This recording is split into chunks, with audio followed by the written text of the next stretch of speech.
graves, qué hacer, cómo prevenirlas sobre todo.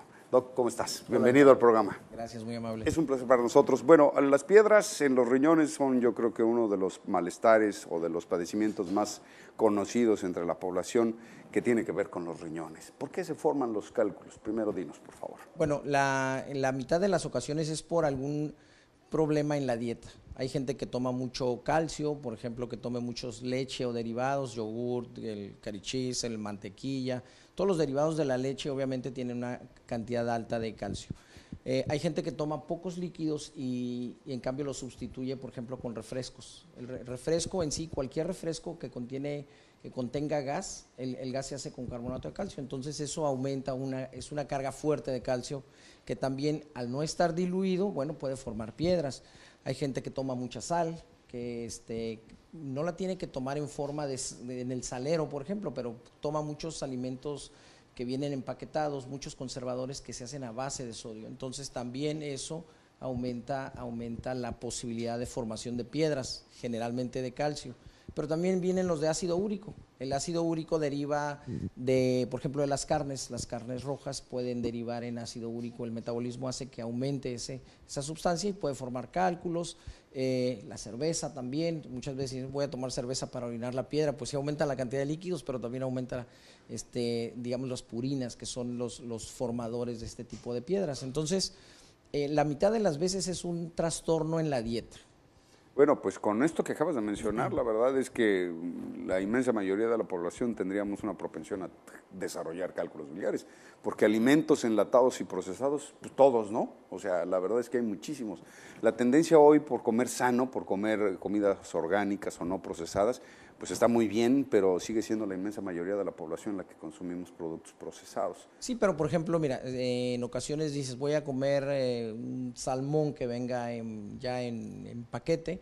Lo que hay que hacer es lavar lo que venga en el paquete, la verdura, la fruta o la carne, y eso va a tirar muchos de esos conservadores. Eso hace que disminuya esa posibilidad, digamos, de estar comiendo una cantidad extra de sodio.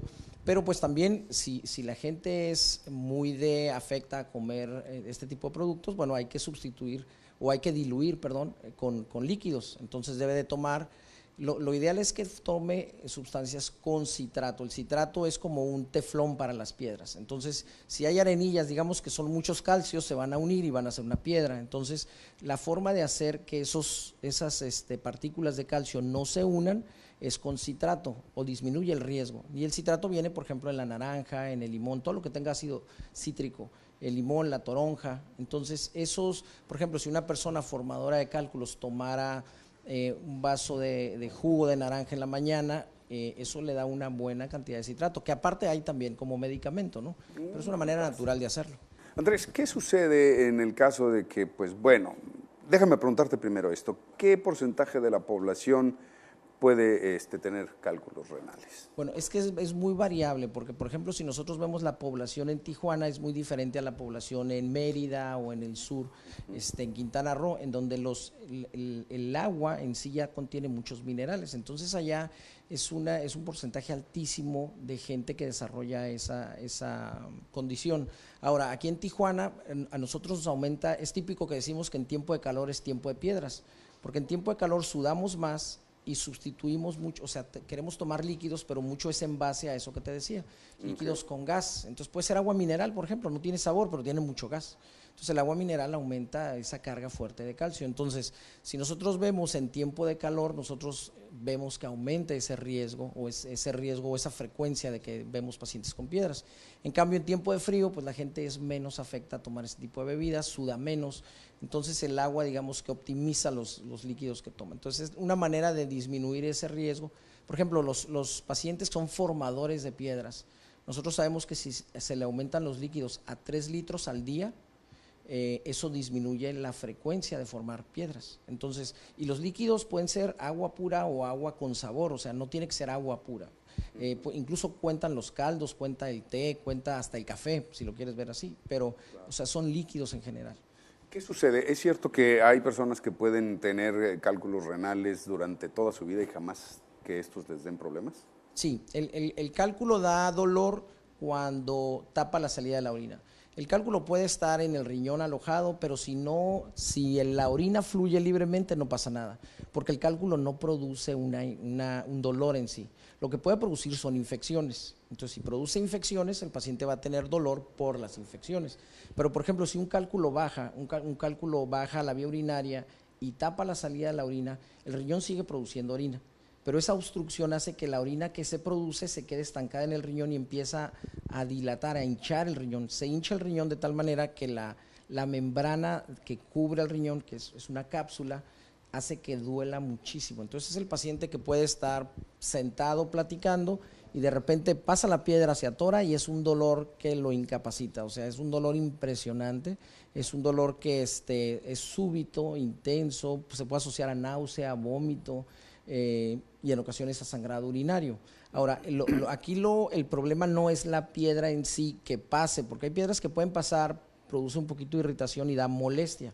El problema es la piedra que pasa parcialmente, tapa y se hincha el riñón. Entonces sí, es un motivo, las mujeres, las señoras que han tenido niños por partos naturales y han tenido piedras, dicen que prefieren tener partos que piedras. Entonces es un dolor bastante intenso. Una vez que se detecta que empieza a dar problemas los cálculos que se tienen en el riñón, que empiezan a desmoronarse o a tapar, inflamar o causar infecciones, ¿qué es lo que hace el médico? ¿Cómo se resuelve ese problema? Bueno, si nosotros esperamos en términos generales que una piedra que tapa pueda salir en las primeras 2 semanas. Puede salir en las primeras 2 semanas sin causar un daño renal. Si está completamente tapado el riñón, se hincha el riñón, el daño que ocurre se va a recuperar al destaparse el riñón. Esto si no hay infección agregada, que es la mayoría de las veces. Entonces, si la piedra mide menos de 5 milímetros, las posibilidades de que salga son alrededor de un 70%. 7 de cada 10 pueden eliminar la piedra en 2 semanas. Si va aumentando cada milímetro que aumente el tamaño de la piedra, va disminuyendo la posibilidad de que se elimine. Entonces, por ejemplo, nosotros vemos a un paciente ahorita en urgencias, le controlamos el dolor agudo. Si se controla el dolor, le damos medicamento y hay medicamento que hace que se abra un poquito la vía urinaria. Y eso permite que pase la piedra, digamos, toma muchos líquidos, abrimos esa vía y puede eliminar la piedra. Si en 2 semanas el paciente no ha eliminado la piedra, aunque sea de 3 milímetros, puede ser, porque por volumen decimos ya la debería de haber expulsado, pero en ocasiones las piedras tienen pequeños picos y esas espículas se encajan en el tejido. Y es como si nos encajáramos un alfiler en la parte de adentro del cachete, se va a hinchar y va a atrapar la piedra y eso no permite que salga la piedra. Entonces, aunque esté muy pequeña, nosotros le damos mucho tiempo al paciente, pero realmente las posibilidades de que salga van bajando conforme pasa el tiempo. Entonces, en términos generales, manejamos el dolor, le damos esos medicamentos para tratar de eliminarla y si en 2 semanas no se ha eliminado, se tiene que revalorar al paciente. Finalmente, ya para concluir, Doc, ¿cuántas son las técnicas y las opciones que tienen los pacientes con cálculos renales y con esta condición para que las eliminen? Hemos sabido de que hay algunas técnicas que tienen que ver con ultrasonido o resonancia. Sí, o sea, son ondas de choque. Las ondas de choque es dependiendo del tamaño y la localización de la piedra. Si la piedra está en el riñón, hasta arriba, se puede dar este tratamiento. El paciente se acuesta en una cama, nosotros con un aparato ubicamos la piedra y al mismo tiempo le dirigimos golpes a la piedra. Entonces no tiene ninguna herida el paciente en el abdomen, se hace, digamos, son ondas que atraviesan el cuerpo a través del agua de las células del cuerpo. Y el primer objeto sin líquido, por ejemplo, puede ser una vértebra, un hueso o puede ser la piedra, lo que hace la onda de choque es pasa y se regresa y hace como un latigazo. Entonces eso se llama onda de deflexión y eso va aflojando la piedra y la va pulverizando. Pero mucho depende del tamaño de la piedra. Si la piedra es muy pequeña, muchas veces no lo podemos ubicar bien en rayos X, entonces tenemos que proceder. Por ejemplo, se pueden operar con láser. El láser es a través de la vía urinaria, se ubica con un aparato especial muy delgado, obviamente el paciente con anestesia, y llegamos directamente, destruimos la piedra y se elimina, ¿no? Pues muy interesante, Doc. La verdad es que muy interesante y las alternativas y siempre los pronósticos son favorables, me imagino, ¿no? En el caso de los que tienen piedras y tienen una situación como esta. se recuperan. Se recuperan si no tienen algo en el metabolismo que les origine la piedra, pero generalmente se recuperan sin problema. Doc, muchísimas gracias. ¿Nos puedes dar tus números de contacto, si eres tan amable? Claro que sí, es el 634-1138 aquí en Tijuana. El urólogo Andrés Hernández Porras con nosotros, aquí en Como Cada Mañana, como siempre. Te esperamos la próxima semana, por favor. Gracias.